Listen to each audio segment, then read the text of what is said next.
Hello, I'm Alexandra Makin of Early Medieval Embroidery. In this post we're going to be talking about the Cuthbert Maniple recreation project.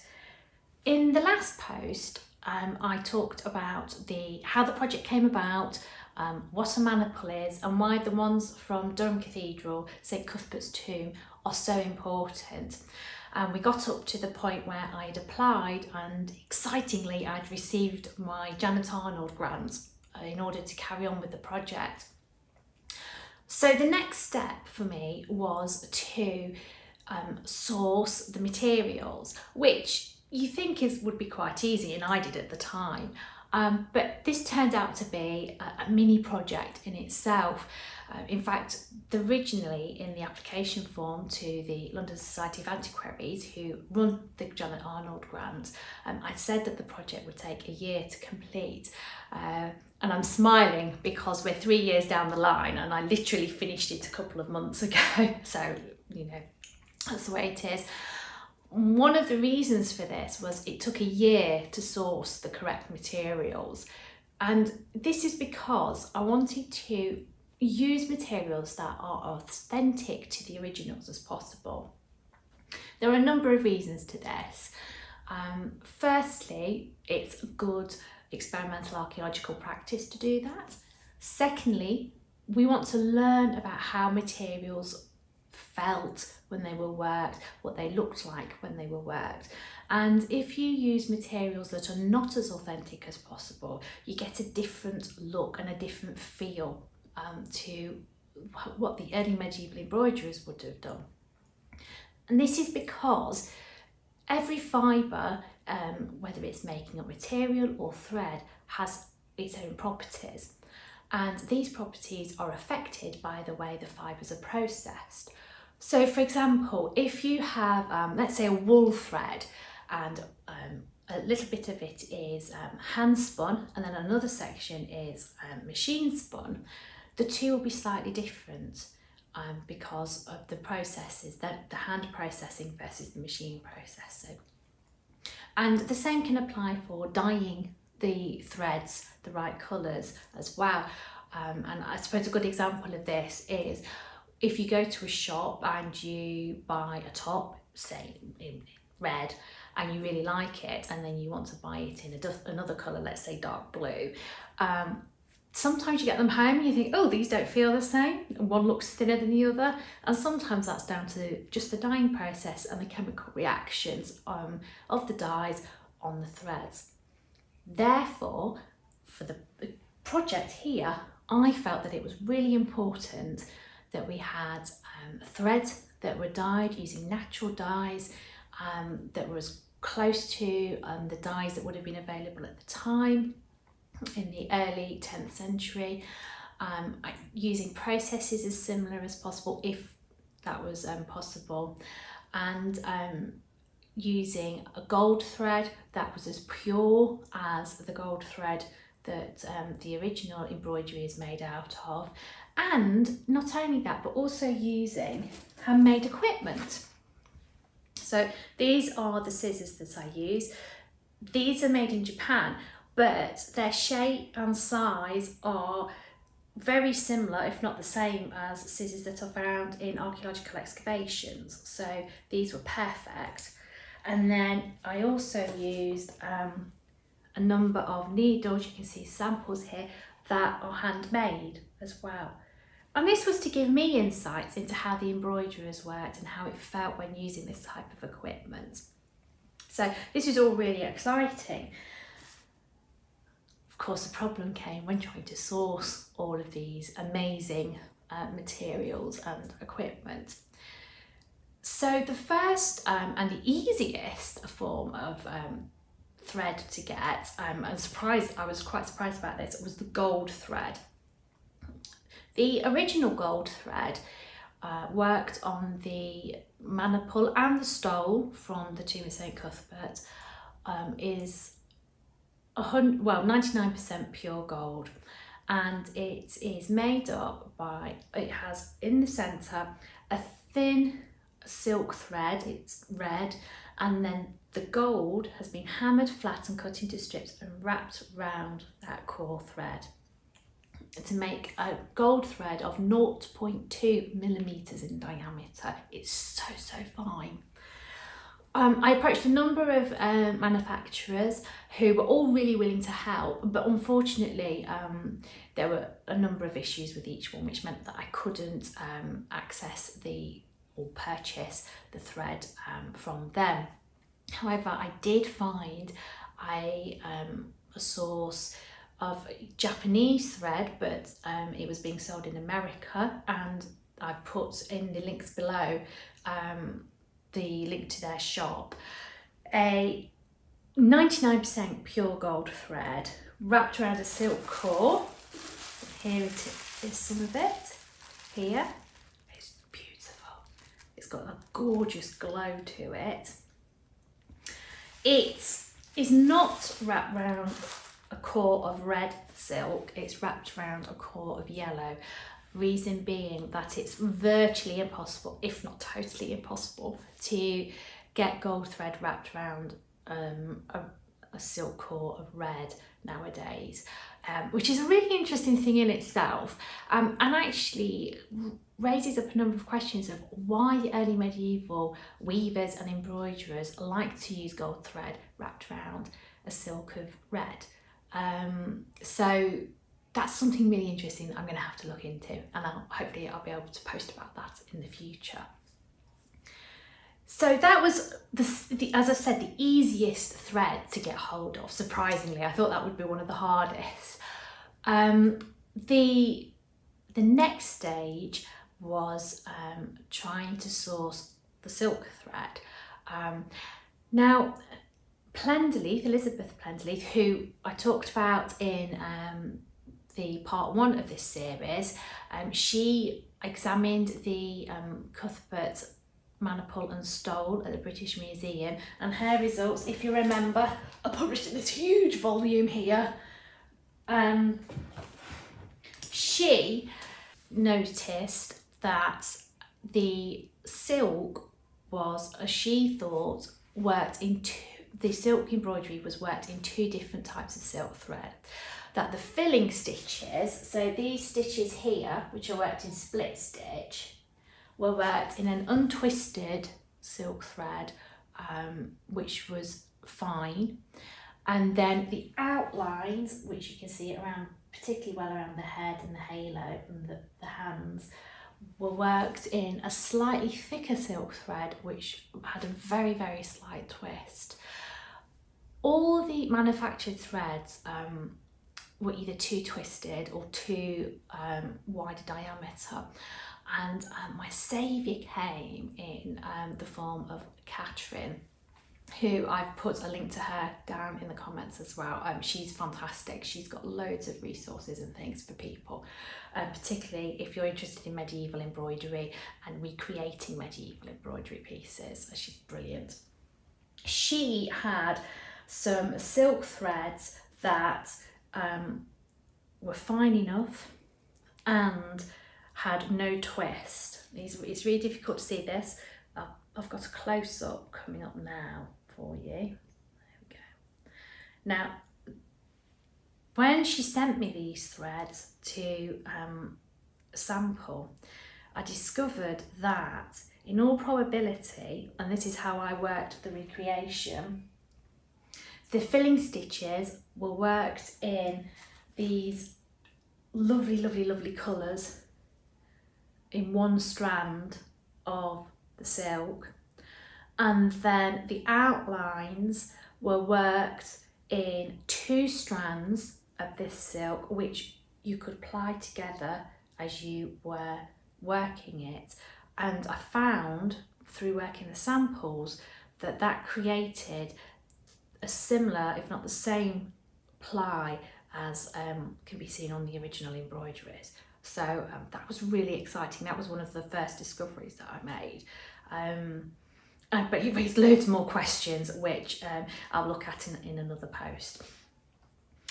The silk was undyed, and she and a friend, Margit, who dyes a lot of wool using natural dyes, but she also dyes silk, and her link is in the comments as well. They work together to dye, and I can only hold a number of these threads of the colours, but these glorious colours. And they use natural dyes, and she hand dyed them, and you can see, I don't know if you can see this, but the variation in the colours is just beautiful, it really is, and adds a richness to the threads that I would argue you don't get necessarily in manufactured threads. Just gorgeous. Grace Christie, who I mentioned in part 1, had examined the stolen maniple as early as 1918, and she had and she then included something about their work in her huge magnus opus volume in English medieval embroidery, and plentifully reprinted this in her work, listing the colours that she had been able to see when she was examining the pieces. And so I was like, well, that's great. And I just sent Catherine and Marguerite a list of the colours that Christie had put together. And I thought, great, these are the colours. She'll know how to dye them. It won't take very long. That was very naive, because it started off a whole conversation and collaborative process about, well, what did Christie actually mean by red purple versus purple red or sage green? And the idea that the way we look at colours and describe them is unique and individual. It's a personal perception, and it's a cultural thing because our ideas change over time. So it took 6 months of the working process to come up with colour tones that all three of us agreed were reasonably similar to what the colours looked like from the most up-to-date digital photographs and the ones published in the Batterscombe volume, and what Christie had discussed in her articles as well. And then we had the dyeing process, which, as I say, it took 6 months in total. And Margit and Catherine sent me images through as the process went on, which you can see here as I'm talking. But I have to say, the results at the end of it were fantastic. And I was so thrilled to get the threads through and to work with them. They're just, they're beautiful to work with, they really are. And working with them with the needles that Catherine had supplied again, added this extra layer of embroidery link back to the original workers, which was fantastic really. So that's the gold thread and the silk embroidery threads. The final thing is, of course, we can't work any embroidery unless we've got what we call the ground fabric, the textile on which the embroidery is worked. And Plenderleith had been able to work out the what we call the thread count. That's how many threads there are in per centimetre or per inch of a ground fabric. It's very clever. There was very little surviving ground fabric. There's one photograph that I know of, which you can see here, and you can see from the photograph that's a tiny fragment. It's under a microscope. But what she did was, she had worked out that the gold threads, this fine gold thread, 0.2 millimeters in diameter, was stitched to, there were 2 stitched to every thread of the ground fabric. And from that, she worked out that on the maniple, there was 64 threads to the inch. Both the warp, which is the vertical thread that hangs down, and the weft, which is the horizontal thread which goes across. The ground fabric was worked in what we call a tabby or a plain weave, and that's where the threads from the vertical and the horizontal go under and over each other. It's a very simple weave, it's the basic weave you can have. And Plenderleith described the silk ground fabric as an open gauze-like fabric, which, when you think there's 64 threads to the inch, is quite a difficult thing to achieve.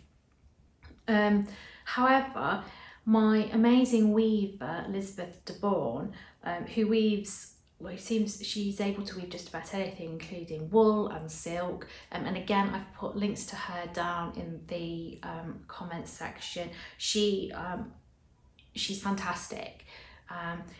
She undertook to weave the silk, and this is a sample that I've got here, and it's just beautiful. You can see the way it drapes and folds and the way the light shines off it, and it feels so soft. It's just absolutely gorgeous. It took her 6 months to achieve a fabric that she was happy with, and that included testing different silks, different thread thicknesses, as well as different setups on her loom, which you can see as I'm talking to you. And it meant that there were lots of samples, shuttling back and forth, and I would be working samples, I would be discussing the textures and the look of it. But in the end, she wove this absolutely gorgeous fabric, which I have to say has been a delight to work on as well. And I think overall that I can say that the learning process and the working collaboratively with people has been actually one of the most exciting aspects of the project. I've learned so much about, for example, the weaving process, and the knowledge that not only Liz de Bourne, but obviously the original weavers must have had of fibres and the way silk fibres work together, and how they work when you're trying to weave them, and the setup of looms and things like that. It means the weavers had to have intimate knowledge of all these wider things related to actual weaving. And then working with Catherine and Margit, and not only learning about how you dye using the natural dyes, and the fact that some of the threads, some of these colours actually need multiple dippings, and only slight tweaks of the ingredients in order to create the colour that you're after. And this would mean that some of these threads would have been quite expensive, not necessarily in monetary terms, but in time and purchasing power, however that was done, whether it was through money or through gift exchange and things like that. But these were expensive things, and that actually if you tweak the ingredients only a little, it can create a colour that's completely opposite to what you want. And if you can't recover that, that's a waste of very precious silk thread that at that time was coming in through either from the Silk Road or from Byzantium. So these were very precious materials that people were working with. We don't know whether they came into the country dyed or undyed, and then were dyed specifically to the colours required here or not. But the work of Margit has shown that it is possible to dye the threads to the correct colours using dye plants that were available in the Northern Hemisphere. Catherine and Margit actually wrote a blog post for my blog, Early Medieval Mostly Textiles, and the link to that's down below. And actually Liz de Bourne has written a blog post about the weaving process involved in creating this gorgeous silk, so I'll put the link to that down below as well.